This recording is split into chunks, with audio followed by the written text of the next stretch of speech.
श्री सीतारामचंद्र भगवान की जय। बंधुओं, आज हम इस वीडियो में पितृपक्ष में तथा अपने पिता के निमित्त भोजन कराने वाले ब्राह्मणों के लिए कैसे ब्राह्मण को बुला करके आप उनको भोजन कराएं और ब्राह्मण तथा यजमान किस प्रकार की सावधानी रखें, इस बात की जानकारी लेकर के हम आपके सम्मुख उपस्थित हैं। जैसा कि हम सब लोग अपने पिता की तिथि आने पर अथवा पितृपक्ष में अपने पिता की तिथि आने पर पिंडदान तथा ब्राह्मण भोजन कराते हैं। यह हमारे यहाँ की प्रथा रही है अपने पितरों की शांति के लिए, पितरों की प्रसन्नता के लिए। लेकिन बंधुओं, यजमान को चाहिए कि वो सावधान होकर के किसी अच्छे वैदिक ब्राह्मण को जो है बुला करके उनके द्वारा ही तर्पण, श्राद्ध और पिंडदान कराएं।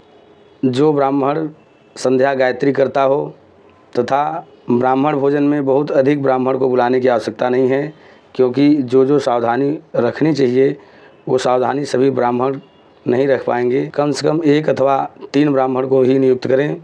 जो ब्राह्मण नित्य गायत्री संध्या करते हों ऐसे ब्राह्मण को ही अपने पितरों के निमित्त भोजन कराएं।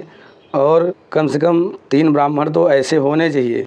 और आप अन्य संख्या लेते हैं तो कोई बात नहीं, लेकिन कम से कम उन संख्या में 3 ऐसे ब्राह्मण हो अथवा एक भी ऐसे ब्राह्मण हो जो नित्य संध्या करते हों और आप ये सुनिश्चित कर सकें कि आज ये हमारे पितरों के निमित्त भोजन कर लिए हैं तो ये फिर भविष्य आज पूरे 24 घंटे, आज के शाम को और फिर अगले दिन सुबह में कम से कम ये भोजन और कहीं नहीं करेंगे।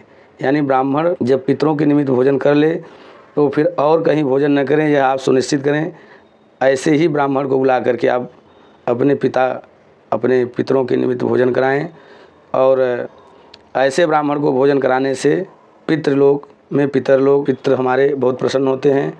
ऐसा इसलिए सावधानी रखनी है कि जिस ब्राह्मण को हम अपने पितर के निमित्त निमंत्रित करते हैं वह ब्राह्मण अपने पितर तुल्य हो जाता है और उसका पेट ही वो पितरों का पेट हो जाता है, वो पितरों का हो जाता है। इसलिए उसके उदर में जो भी हम लोग भोजन या कुछ भी भोजन कराते हैं उनके उदर में जो भी प्रसाद जाता है वो सब प्रसाद एक हमारे पितरों के निमित्त का वो पात्र हो जाता है। वह उधर ही ब्राह्मण का उधर ही पितरों का पात्र हो जाता है।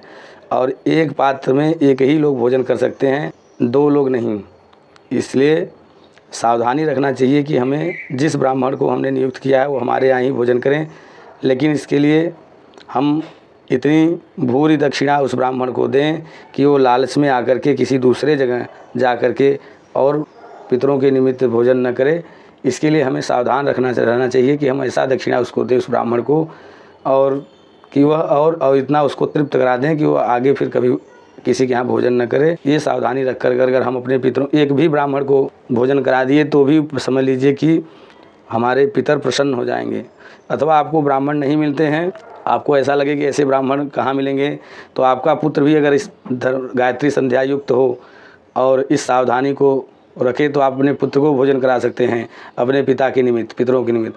अथवा आप स्वयं भी कर लें, अगर आप इस सावधानी पूर्वक करना चाहें तो आप स्वयं भी कर लें और स्वयं भी कर सकते हैं। स्वयं भोजन कर लेंगे तो भी पितर लोग प्रसन्न हो जाएंगे। लेकिन बस शर्त यही है कि जिस दिन अपने पितरों के निमित्त भोजन करें फिर अगले 24 घंटे तक कहीं भी भोजन न करें, दूसरा कुछ भी अपने घर पे न खाएं या कहीं भी न खाएं। ऐसा सावधानी रखकर करेंगे तो हमारे पितर प्रसन्न होकर के हमको ढेर सारा आशीर्वाद देंगे, जिससे हमारे धन धान्य पुत्र पौत्र